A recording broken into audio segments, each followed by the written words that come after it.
Hello students, कैसे हैं आप सब लोग। उम्मीद करती हूँ सब अच्छे होंगे और स्वस्थ होंगे।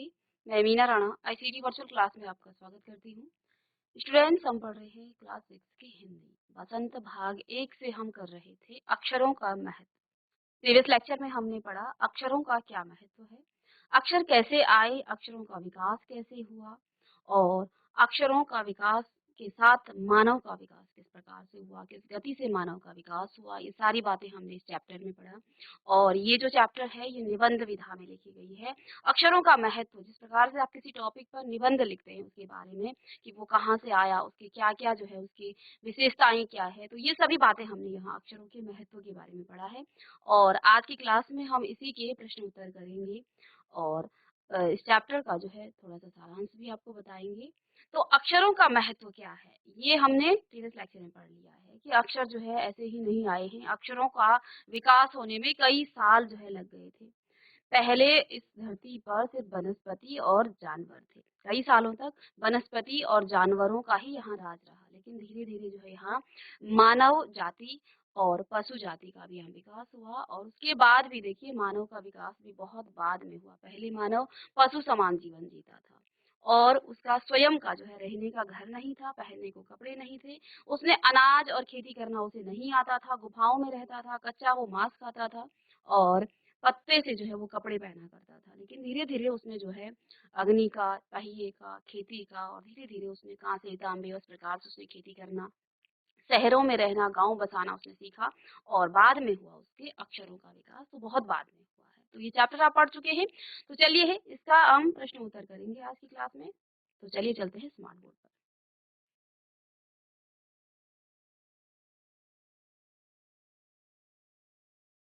चलिए कुछ बहुविकल्पीय प्रश्न हैं, इनको करेंगे और इसके बाद कुछ आपके इसी चैप्टर के कुछ प्रश्न उत्तर हैं। तो देखिए, अक्षरों का महत्व, कल की क्लास में हमने ये चैप्टर पढ़ लिया है। अक्षरों का क्या महत्व है, गुणाकर मूली जी ने ये बताया कि दुनिया में जो है करोड़ों पुस्तकें छप गई हैं और इन पुस्तकों को छापने में जो है सबसे मूल में, यानी कि सबसे पहले आपके पास अक्षर है तो आप पुस्तकें छाप पाएंगे, है ना। हिंदी व्याकरण में भी आपको डिटेल में बताया है कि हम लिपियों के साथ उत्पन्न होते हैं। लिपि हमारे पास सॉरी हमारे पास जो है ध्वनियाँ होती है और ध्वनियों को जब हमने लिखित रूप में लिखा तो वो लिपि होती है और वही बाद में आपके अक्षर बने हैं और इनका धीरे-धीरे विकास हुआ है। पहले हमारे धरती पर जो है अक्षरों का ज्ञान नहीं था और अगर अक्षर ना होता तो हम आज दुनिया का क्या हाल होता इसकी हम कल्पना भी नहीं कर सकते हैं। ठीक है? तो कहते हैं, कोई कह सकता है कि अक्षरों को अनादि काल से जानते हैं। तो पहले लोग क्या सोचते थे, अक्षर जो है अनादि कालों से होंगे, यानी कि जब से मानव आया तभी से अक्षर भी हैं। अक्षरों को हमें जो है ईश्वर की देन में माना जाता था। जिस प्रकार से जो है ईश्वर ने हमें प्रकृति की ये सारी चीज़ें दी हैं, ऐसा माना जाता था कि अक्षर भी हमें जो है ईश्वर से ही प्राप्त हुआ है। लेकिन ऐसा नहीं है, ठीक है ना? अक्षर जो है, पुराने ज़माने के लोग सचमुच में ही ये सोचते थे कि अक्षरों की खोज ईश्वर ने की है। लेकिन यहाँ उन्होंने हमें क्या बताया है, ये जो धरती है ये 5 अरब साल पुरानी है और 2-3 अरब साल तक लगभग इसमें धरती पर किसी प्रकार के जीव जंतु नहीं थे। फिर करोड़ों साल तक इसमें केवल जानवरों और वनस्पति का ही धरती पर राज्य रहा, यानी मानव तो बहुत बाद में आया। और मानव कब से आया? मानव ने इस धरती पर कोई 5 लाख साल पहले जन्म लिया। देखो 5 लाख साल पहले मानव जन्म ले चुका था, लेकिन उसकी स्थिति पहले वो इतना विकसित नहीं था। धीरे-धीरे उसका भी विकास हुआ, तो जब वो अपना विकास करेगा उसके बाद वो अक्षर आए। फिर उन्होंने यहाँ बताया कोई 10,000 साल पहले आदमी ने गाँवों को बसाना शुरू किया। पहले उसने गाँवों को बसाना शुरू किया, वह खेती करने लगा, वह पत्थरों के औज़ारों का इस्तेमाल करता था और फिर उसमें तांबे और काँसे के भी उसने औज़ार बनाए। तो जैसा कि मैंने आपको इससे पहले भी बताया कि वो पहले जंगलों में रहा करता था, गुफाओं में रहा करता था, पत्थर के औजार बना करके वो क्या करता था, जानवरों का शिकार करता था, उसी को खाता था। उसके पास कोई अनाज नहीं था, कोई खेती वो नहीं करता था, है ना? कोई घर नहीं वो बनाता था। लेकिन धीरे-धीरे उसने गाँव में बसना, अलग-अलग रहते जैसे जानवर रहते हैं ना ऐसे ही। तो धीरे-धीरे उसने गाँव को बसाना शुरू किया, झुंड में वो रहने लगे और उसने खेती करना आरंभ किया और जब खेती की तो पत्थरों के औजारों का इस्तेमाल किया, लेकिन धीरे-धीरे उसने तांबे और काँसे का भी आविष्कार किया और जहाँ तांबे की खोज की, आविष्कार नहीं कह सकते इसे, खोज की। तो उसने तांबे और काँसे की खोज की, उसके बाद उसने उन्हीं के औजार बनाए। अब यहाँ पर कहा प्रागैतिहासिक काल क्या होता है? जो इतिहास से पहले के काल को, यानी कि जिसके आपके पास कोई लिखित साक्ष्य नहीं है, ठीक है ना? जो वो काल जिसकी आपके पास कोई लिखित साक्ष्य नहीं है, यानी कि जब से आपके पास लेख आया उससे पहले के काल, वो हम क्या कहते हैं? प्रागैतिहासिक काल। तो इसमें मानव ने सबसे पहले चित्रों के जरिए, तो वहाँ आपके पास अक्षर तो थे नहीं मानव के पास, तो वो क्या करता था? चित्रों के माध्यम से वो अपने भावों को व्यक्त करता था, जैसे पशुओं, पक्षियों, आदमियों आदि के चित्रों को बना देता था। यहाँ आपको उदाहरण के लिए क्या कहा गया है, जैसे कि हम क्या करते हैं, एक छोटे से वृत्त के चहुं ओर, उसके चारों ओर किरणों की जो घोतक रेखाएं आप खींचते हैं, तो उससे क्या लगता है कि ये सूर्य है। आप चित्र ऐसे बनाते हैं, तो इससे ये सूर्य को प्रदर्शित करता है। बाद में यही चित्र ताप या धूप का घोतक बन गया। इस तरह से अनेक भाव संकेत अस्तित्व में आए। तो पहले जो है अपने विचारों को रखने के लिए भाव इस प्रकार से चित्र बनाए जाते थे, ठीक है। तब जा करके काफी बाद में आदमी ने अक्षरों की खोज की। उसके बाद कई सालों बाद आदमी ने सिलसिले को शुरू होते हुए मुश्किल से 6000 साल हुए होंगे, केवल 6000 साल, ठीक है। तो यहाँ पर कुछ चित्र हैं जिसके माध्यम से जो अपने भावों को व्यक्त किया गया है, ठीक है। अब यहाँ पर देखिए,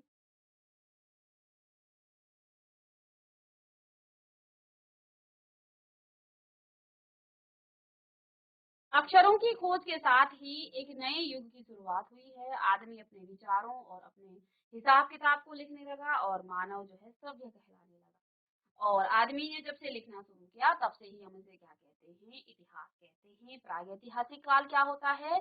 इतिहास के पहले के काल को हम प्रागैतिहासिक काल कहते हैं। तो अक्षरों की खोज नहीं होती तो हम इतिहास को भी न जान पाते और ना ही जान पाते कि पिछले कुछ हजार वर्षों में आदमी किस प्रकार रहता था, क्या सोचता था, कौन कौन राजा हुए इत्यादि। तो जो हम इतिहास पढ़ते हैं, यदि आपके पास अक्षर न होते तो आप इसे नहीं पढ़ पाते, ठीक है। तो अक्षरों की खोज मनुष्य की जो है सबसे बड़ी खोज है। अक्षरों की खोज के बाद जो है मनुष्य अपने विचारों को लिखता है और उसे रखता है। इस प्रकार से वो एक पीढ़ी का जो ज्ञान है वो दूसरी पीढ़ी में प्रसारित होता है, ठीक है। तो ये जो है बड़ा महत्वपूर्ण खोज मनुष्य की रही है। यह महत्व है अक्षरों का और उससे बनी हुई लिपियों का। अतः हम सबको जो है अक्षरों की कहानी मालूम होनी चाहिए। जी, आज जिन अक्षरों को हम पढ़ते या लिखते हैं वे कब बनाए गए, कहाँ से बने हैं और किसने उसे बनाया है, यह जानना बहुत ज़रूरी है, ठीक है? और ये चैप्टर किसने लिखा है? गुणाकर मोदी जी, ठीक है? तो ये था इस चैप्टर का यहाँ पर अक्षरों का महत्व, ठीक है? इसमें आप अपने भाव, अपने जो आपकी नॉलेज है वो भी डाल सकते हैं क्योंकि निबंध है, इसको और किस अच्छे से आप अपनी भाषा में लिख सकते हैं। आइए, जैसा कि मैंने कहा आज की क्लास में हम इसके प्रश्न उत्तर करेंगे। तो देखिए, हम कुछ बहुविकल्पीय प्रश्नों को करेंगे, उसके बाद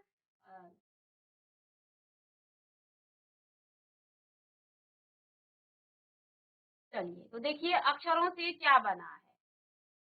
अक्षरों से देखिए इतिहास बना है, लिपि भी बना है या देशों के समूह बने हैं। तो देखो अक्षरों से बनी है लिपि, ये थोड़ा ऑप्शन गलत हो गया है, ये आंसर है भी नहीं। तो देखिए लिपि बनी है अक्षर, ठीक है। और उन लिपियों से ही हमारी भाषा, देखो हर भाषा की, हमने हिंदी व्याकरण में पढ़ाया था आपको, हर भाषा की अपनी लिपि होती है, ठीक है ना। तो ये आप पढ़ चुके हैं लिपि के बारे में। आइए, नेक्स्ट प्रश्न है, पुराने जमाने के जो लोग हैं वे क्या करते थे? अक्षरों की खोज करने वाला किसे माना जाता था? मानव को, समाज को, ईश्वर को या सूर्य को? तो अभी हमने इसमें भी पढ़ा कि पहले जमाने के लोग जो है क्या सोचते थे कि अक्षर जो है जब से मानव आया है तब से ही अक्षरों का विकास हुआ है। नहीं, ये ईश्वर की दान देन नहीं है, ये मानव ने विकसित किया है, इसे मानव ने इसको बनाया है अक्षरों को, ठीक है ना। तो जैसे हमें प्रकृति सभी चीजें देती है, हवा देती है, पानी देती है, धरती, सभी चीजें हमें प्राकृतिक चीजें, तो इस प्रकार से जो अक्षर हैं वो ईश्वर की देन नहीं है, वो प्रकृति की देन नहीं है, बल्कि वो मानव की ही देन है। तो पुराने जमाने में लोगों को क्या लगता था कि अक्षर जो है ईश्वर की देन है, ठीक है। तो वो किसे मानते थे? तो वो मानते थे ईश्वर को। चलिए, इसका सही आंसर होगा, चलिए इसे लिखिएगा। पुराने जमाने के लोग अक्षरों की खोज करने वाला किसे मानते थे? ईश्वर को मानते थे। चलिए नेक्स्ट प्रश्न है प्रश्न नंबर 3। चित्रों के द्वारा क्या व्यक्त किया जाता था? तो जब तक आपके पास कोई अक्षर नहीं थे, कोई भाषा नहीं थी, तो चित्रों के द्वारा क्या व्यक्त किया जाता था? ठीक है, तो भाषा, शब्द, भाव या इनमें से कोई नहीं। ठीक है, तो यहाँ पर आप देखिए चित्रों के द्वारा क्या व्यक्त किया जाता था? भाषा, शब्द, भाव या इनमें से कोई नहीं। तो देखिए हम पहले अपनी भावों को व्यक्त करते थे चित्रों के माध्यम से। ठीक है, तो पहले हम अपने भावों को व्यक्त करते थे चित्रों के माध्यम से, क्योंकि जब तक हमारे पास कोई भाव, यहाँ भाषा भी है तो भाषा ही आएगा। यहाँ पर भाव से ही तो आपकी भाषा बनती है, तो अंतिम जो उसका उत्तर होगा वो भाषा। क्योंकि अगर यहाँ भाषा ना होता तो हम अपने भावों को व्यक्त करते थे, और भाव के द्वारा ही क्या बनती है? देखो, मुझे कुछ कहना है, मेरे अंदर के जो भाव हैं उनको मैं लिखूंगी, और लिखूंगी तो वो भाषा या कहूंगी। तो कहूंगी कैसे? जब मेरे पास कोई भाषा हो। तो भाषा को व्यक्त किया जाता था, पहले कोई भाषा नहीं थी। अगर यहाँ ऑप्शन भाषा ना होता तो भाव इसका आंसर, लेकिन भाव से ही आपके क्या बनते हैं? भाषा, क्योंकि हम अपने भावों को, अपने विचारों को प्रकट करते हैं, उसे ही हम भाषा कहते हैं। ठीक है ना? वो माध्यम जिसके द्वारा हम अपने भावों को और अपने विचारों को प्रकट करते हैं, वही आपकी भाषा है। हिंदी व्याकरण में हम पढ़ चुके हैं इसे। तो अब यहाँ भाषा भी आपको ऑप्शन में दे रखा है, तो भाषा यहाँ पर इसका उत्तर आएगा। भावों तब आएगा जब आपके पास यहाँ भाषा ना हो। ठीक है, नेक्स्ट प्रश्न है, यदि आदमी अक्षरों की खोज न करता तो क्या होता? यदि आदमी अक्षरों की खोज न करता तो क्या होता? हम इतिहास को न जान पाते, हम इतिहास को जान पाते।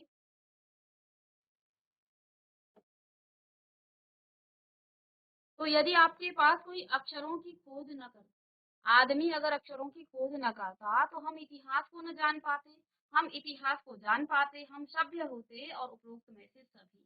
तो देखो, जब आपके पास अक्षर ही नहीं होगी तो आप इतिहास भी कैसे जान पाओगे? है ना? तो यहाँ पर हम अब, और जब हम इस इतिहास नहीं जान पाएंगे तो हम सभ्य कैसे हो पाएंगे? है ना? तो यहाँ पर उत्तर इसका ए होगा कि हम इतिहास को न जान पाते हैं। ठीक है, बहुत इजी क्वेश्चन है, इसी से है संबंधित। ठीक है, अभी अभी जो चैप्टर हमने रिवाइज भी कराया है उसी से ही प्रश्न है। इतने सालों में मानव जाति का तेजी से विकास हुआ है। 2000, 5000, 6000, 8000।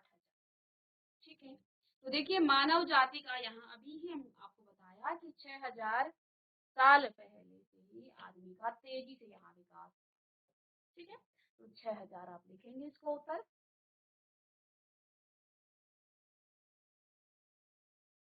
अक्षरों की खोज के बाद तेजी से किसका विकास हुआ? देश का विकास हुआ, कौम का विकास हुआ, मानव का विकास हुआ, या धर्म का विकास हुआ? तो मानव का विकास हुआ है। देखो, किसी एक देश का तो विकास नहीं हुआ है अक्षरों से, तो पूरे मानव जाति का, और मानव जाति पूरे विश्व में रहती है, सिर्फ किसी देश में नहीं रहती है, पूरे विश्व में जो है मानव जाति रहती है ना। तो पूरे मानव की हम बात करेंगे, जब ईश्वर अक्षरों की खोज हुई तो पूरे मानव जाति का विकास हुआ है। किसी हम कौम की बात नहीं करेंगे, किसी धर्म की बात नहीं करेंगे, और किसी देश की भी यहाँ बात नहीं होगी, क्योंकि जब अक्षरों का की खोज हुई तो पूरे मानव जाति का विकास होगा। ठीक है, कितने समय में हम अक्षरों को कितने समय से हम अक्षरों को जानते हैं? तो आदिकाल से जानते हैं, अनादिकाल से जानते हैं। ठीक है, या वर्तमान काल से, मध्यकाल से? तो देखो यहाँ अनादिकाल नहीं होना चाहिए, क्योंकि अनादिकाल से, तो देखो चैप्टर के अनुसार हम लें, क्योंकि चैप्टर में तो आपको ये दिया था कि पहले ये सोचा जाता था कि कितने समय से हम अक्षरों को जानते हैं, तो उससे तो आपका क्या आंसर आएगा? अनादिकाल से। लेकिन रियल में हम जो है अनादिकाल से नहीं जानते थे, हम मध्यकाल से ही जानने लगे हैं, क्योंकि बाद में मनुष्य का विकास तो काफी बाद में हुआ है। पहले तो वनस्पति रहती थी, जानवर रहे, ठीक है, फिर बाद में मानव आया, लेकिन मानव का भी जो है विकास हुआ धीरे धीरे करके, तो तब जा करके वो कई साल बाद उसने जो है अक्षरों का विकास किया। लेकिन चैप्टर के अनुसार लें तो यहाँ पर बताया गया था कि ऐसा लगता था कि अनादिकाल से ही हम क्या है अक्षरों को जानते हैं। ठीक है, चलिए निबंध में नए युग की शुरुआत कैसे हुई? अक्षरों की खोज से, आग की खोज से, पानी की खोज से, पानी की बोझ से, खोज आएगा यहाँ पर, पानी की खोज से या उपरोक्त में से सभी। तो देखो, हमारे नए युग की शुरुआत किससे हुई है? अक्षरों की खोज से। ठीक है, एक अक्षर ने जो है, जब एक खोज होती है और आप उसे लिख लेते हैं तो वो नई पीढ़ी के लिए एक पुराना ज्ञान है और उसको वो सजो के रखेगा नेक्स्ट पीढ़ी के लिए। तो अक्षरों ने जो है एक पीढ़ी का ज्ञान दूसरी पीढ़ी के लिए बचा कर रखा, संजो कर रखा, हमारे पूरे इतिहास को लिख दिया, जिसको हम आज पढ़ते हैं अक्षरों के माध्यम से। ठीक है, तो किसी एक चीज का, पानी की खोज या आग की खोज, ये बहुत बड़ी खोज नहीं है, अक्षरों की खोज ये सबसे बड़ी खोज होगी यहाँ पर। ठीक है, चहु शब्द का अर्थ यहाँ क्या है? चारों ओर, दो ओर, तीन ओर या उपरोक्त में से सभी। तो यहाँ पर चहु शब्द का अर्थ है चारों ओर। चहु शब्द का क्या अर्थ है? चारों ओर। चलिए, पहले आदमी किससे बने हुए औजार इस्तेमाल करता था? लकड़ी से, पत्थर से, लोहे से या तांबे से? पहले आदमी किससे बने हुए औजार का इस्तेमाल? तो सबसे पहले उसके पास जो है तांबे, कांसे और लोहे जैसी धातुएं नहीं थी। उस समय वो पत्थरों से बने औजार का इस्तेमाल करता था। लेकिन धीरे धीरे उसने तांबे और कांसे की जो है खोज की और फिर उसने तांबे और कांसे के औजार बनाने शुरू किए। लोहा तो बाद में आया फिर से। तो पहले वो पत्थर से ही क्या करता था? औजार बनाकर उसका इस्तेमाल करता था शिकार के लिए। ठीक है, अक्षरों की खोज से पहले काल को क्या कहते हैं? इम्पोर्टेंट है, प्रागैतिहासिक काल। क्या कहा जाता है? प्रागैतिहासिक काल। तो लिख लीजिएगा इसे, अक्षरों की खोज से पहले के काल को क्या कहते थे? प्रागैतिहासिक काल। या वह काल जो जो जिसका आपके पास क्या है, लिखित साक्ष्य नहीं है, उसे क्या कहते हैं? उसे आप प्रागैतिहासिक काल कहते हैं। चलिए, इसको भी आप नोट डाउन कर लीजिएगा।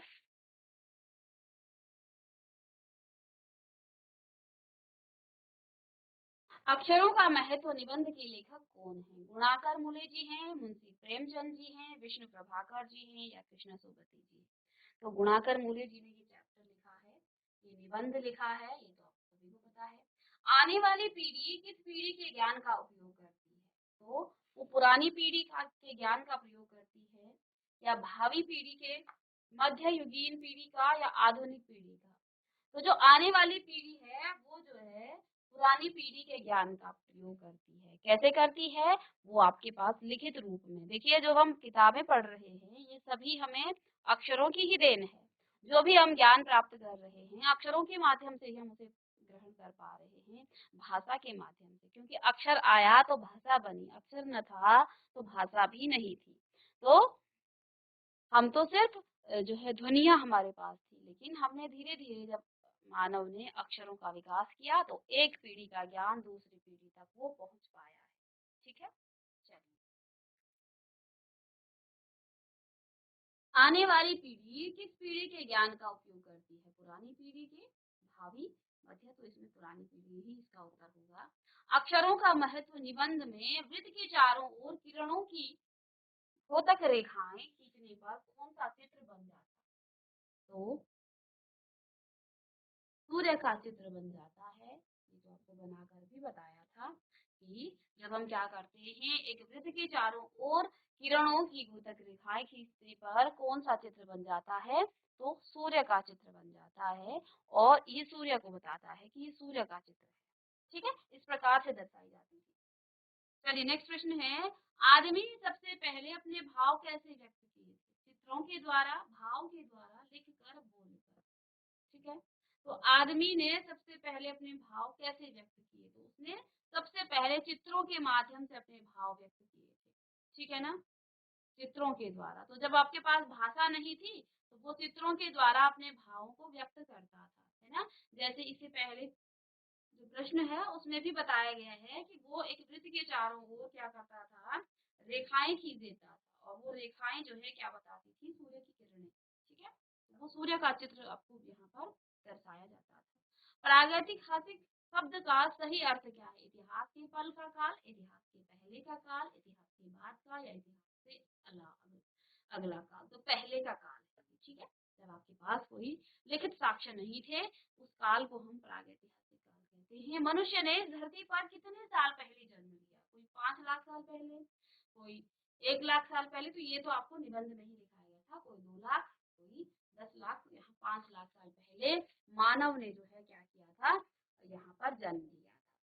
पुस्तक तथा समाचार पत्र का मूल रूप क्या है? अक्षर है, अखबार है, कहानी है, या घटना है? तो आप किससे लिखते हैं? क्या है उसका अक्षर? किसी पुस्तक को लिखने के लिए आपको अखबार चाहिए, कहानी चाहिए, उसका मूल रूप है अक्षर। हर पुस्तक जो है अक्षर से लिखा जाएगा। हर समाचार पत्र में आपका क्या होगा? अक्षर। तो किसी भी पुस्तक को पढ़ने के लिए उसका मूल रूप अक्षर है। ठीक है, चलिए अब ये आपके कुछ बहुविकल्पीय प्रश्न थे। आइए कुछ यहाँ प्रश्न हैं। तो पाठ में ऐसा क्यों कहा गया है कि अक्षरों के साथ एक नए युग की शुरुआत हुई है? तो अक्षरों के साथ एक नए युग की शुरुआत हुई है क्योंकि आदमी अक्षरों की खोज से हमें जो है इतिहास को जान पाए हैं। ठीक है, क्योंकि देखिए जब से अक्षरों की खोज हुई है तब से हम अपने इतिहास को जान पाए हैं। अक्षरों की खोज के बाद ही मनुष्य अपने विचारों को लिख कर रखने लगा है। इस प्रकार से एक पीढ़ी का ज्ञान वो दूसरी पीढ़ी तक जो है पहुंचाने लग गया है। ठीक है, और इसका इस्तेमाल आगे की जो पीढ़ी है वो भी करती है। अक्षरों की खोज मनुष्य को प्रगति के पथ पर ले गई है। तो देखो कई चीजें जो है वैज्ञानिक चीजें यहाँ पर उपलब्ध हैं, और यही चीजें देखो जब कोई खोज होती है उसको अक्षरों के द्वारा उसको लिखा जाता है, उसके बारे में आपको जानकारी मिलती है। यदि अक्षर ना होते तो वो उस व्यक्ति के साथ ही वो ज्ञान भी चला जाता। लेकिन किसी खोज कोई भी साइंटिफिक खोज या कोई भी खोज हो, वो खोज होती है तो उसे लिखित साक्ष्य उसके रखे जाते हैं, आपके पास उसका पूरा रिकॉर्ड रहता है, तो आप उस ज्ञान को आगे प्रसारित करेंगे। लेकिन अगर अक्षर ना होता तो वो उस व्यक्ति के साथ ही वो ज्ञान चला जाता है। ठीक है, जैसे जिस व्यक्ति ने कंप्यूटर बनाया, तो अगर वो अक्षर में न लिखता, उसके पास पास कोई भाषा ना होती, तो वो कंप्यूटर वहीं पर उस व्यक्ति के साथ ही वो क्या हो जाता, आगे वो वहीं खत्म हो जाता। लेकिन उसको आगे जो है हम उसका विकास करते हैं, और आज देखिए आप कितना जो है अ, आगे उसका विकास हो गया है। ठीक है, चलिए प्रश्न नंबर 2 है, अक्षरों की खोज का सिलसिला कब और कैसे शुरू हुआ? पाठ पढ़कर आपको उत्तर बताना। तो प्रागैतिहासिक मानव ने सबसे पहले चित्रों के जरिए अपने भाव को व्यक्त किया, जैसे पशुओं, पक्षियों आदि मानवों आदि के चित्र। इन चित्र संकेतों के बाद में भाव संकेत अस्तित्व में आए। जैसे एक छोटे से चित्र, ये तो आपको चैप्टर में बताया गया है और इससे पहले चैप्टर में भी आ गया है, खींचकर सूर्य का चित्र बन जाता है। बाद में यही चित्र जो है ताप या धूप का द्योतक बन गया। इस तरह भाव संकेत जो है अस्तित्व में आए, यानी अपने भावों को आप चित्रों के माध्यम से क्या करते हैं, व्यक्त करते हैं। ठीक है, और आजकल तो आप भाव इमोशन जो होते हैं ना, फोन में, मोबाइल फोन में तो आप देखते ही हैं, तो वहां पर आप बस कुछ लिखते नहीं हैं, ये जो आपके भाव संकेत हैं वो आपके, जब आप चैट वगैरह करते हैं तो वहां पर भी आपको भाव संकेत के जो है चित्र दिखे जानते हैं। तो इसके बारे में तो आप बहुत अच्छे से जो है आपको इसकी जानकारी है कि भाव संकेत क्या है चित्रों के माध्यम। ठीक है, जैसे अगर आप हंस रहे हैं तो आपको हंसता हुआ एक कार्टून दिखेगा तो आप उसे भेज देंगे, तो अब अगले व्यक्ति को आपके उस भाव संकेत से पता चल जाता है कि आप हंस रहे हैं। आप रो रहे हैं तो आप भाव संकेत में उसमें कुछ ऐसा बनाया जाता है कि कोई व्यक्ति रो रहा है, या कोई कार्टून जो है रो रहा है तो वो अगला व्यक्ति ये रो रहा है ना। तो ऐसे भाव संकेत को आप अच्छे से समझते हैं, तब जाकर के काफी बाद में आदमी ने अक्षरों की खोज की। तो आज भी भाव संकेत की जो है प्रयोग किया जाता है चित्रों के माध्यम से। चलिए प्रश्न नंबर 3 है, अक्षरों के ज्ञान से पूर्व मनुष्य अपनी बात को दूर दराज के इलाकों तक पहुंचाने के लिए किन किन माध्यमों का सहारा लेता होगा? ठीक है, पहले जब अक्षरों के ज्ञान नहीं था, अक्षरों का ज्ञान नहीं था, तब व्यक्ति जो है अपनी बात को दूर दराज तक पहुंचाने के लिए क्या वो करता होगा? चलिए प्रश्न लिखिएगा। तो इसका उत्तर है, अक्षरों के ज्ञान से पूर्व मनुष्य अपनी बात को दूर दराज के इलाकों तक पहुंचाने के लिए पशु और पक्षियों, आदमियों आदि के चित्र बनाकर वो भाव संकेत का सहारा ले। ठीक है। चलिए प्रश्न नंबर 4 है, अक्षरों के महत्व की तरह ध्वनि के महत्व के बारे में जितना जानते हो उसे आपने लिखना है। तो भाषा की सबसे छोटी इकाई ध्वनि है। ध्वनियों की संगठित इकाई से अक्षर बनते हैं और अक्षरों के द्वारा लिखकर अपने भाव व्यक्त किए जा सकते हैं। और ध्वनियों द्वारा बोलकर अक्षरों के बिना लिखा नहीं जा सकता है और ध्वनियों के बिना बोलने की कल्पना नहीं की जा सकती है। ठीक है। अपनी भाषा की सार्थक ध्वनियों के उच्चारण द्वारा ही हम अपने भाव को व्यक्त करते हैं, इसलिए अक्षर के समान जो है ध्वनि भी महत्वपूर्ण है। ठीक है। तो ध्वनि तो हम बोलते हैं, जो आप बोलते हो वो ध्वनि है, लेकिन अक्षर से आप लिख पाते हैं। ठीक है। चलिए नेक्स्ट प्रश्न है प्रश्न नंबर 5, पुराने जमाने में लोग यह क्यों सोचते थे कि अक्षर और भाषा की खोज ईश्वर ने की थी? अनुमान लगाओ और बताओ। इस प्रश्न का उत्तर आप स्वयं दे सकते हैं कि पुराने जमाने में लोग ऐसा क्यों सोचते थे। ठीक है। तो देखो इनके पास कोई इतिहास नहीं था अक्षरों का। ठीक है। इसलिए लोग ये सोचते थे कि ये जो अक्षर हैं ये ईश्वर की देन है। और अंतिम प्रश्न है, कल्पना करो कि यदि हमें अक्षरों का ज्ञान ना होता तो क्या होता है। आपको लिखना है, ये प्रश्न का उत्तर आप स्वयं लिखेंगे। तो सबसे पहले तो हम यहाँ कुछ पॉइंट्स हम बता देते हैं कि हम इतिहास को न जान पाते, हम पुरानी पीढ़ी के ज्ञान से कुछ सीख नहीं पाते और हमारा विकास तेजी से ना होता। ठीक है। तो ये था अक्षरों का महत्व। चलिए, तो स्टूडेंट्स इस प्रकार से हमने क्लास 6 का ये जो चैप्टर है जो निबंध विधा में लिखा गया है गुणाकर मूल्य जी द्वारा, ये चैप्टर हमने कंप्लीट किया। इस चैप्टर बहुत ही छोटा चैप्टर है और साथ में बड़ा इम्पोर्टेंट चैप्टर है। निबंध आपको लिखने को आ सकता है या फिर कहीं भी आपको पूछा जा सकता है अक्षर कैसे आया, कैसे इसका विकास हुआ, कब से आया, मानव कहाँ कब आया और धरती पर मानव का विकास कब से हुआ, अक्षर का विकास कब हुआ। ये तमाम प्रश्न आपको कहीं भी पूछा जा सकता है, इसलिए ये नॉलेज आपको होनी चाहिए, अक्षरों का महत्व आपको पता होना चाहिए। ठीक है। तो ये चैप्टर हमने कंप्लीट किया है। उम्मीद करती हूँ सभी को समझ में आया होगा। मिलते हैं नए लेक्चर में एक नए टॉपिक के साथ, तब तक के लिए थैंक यू।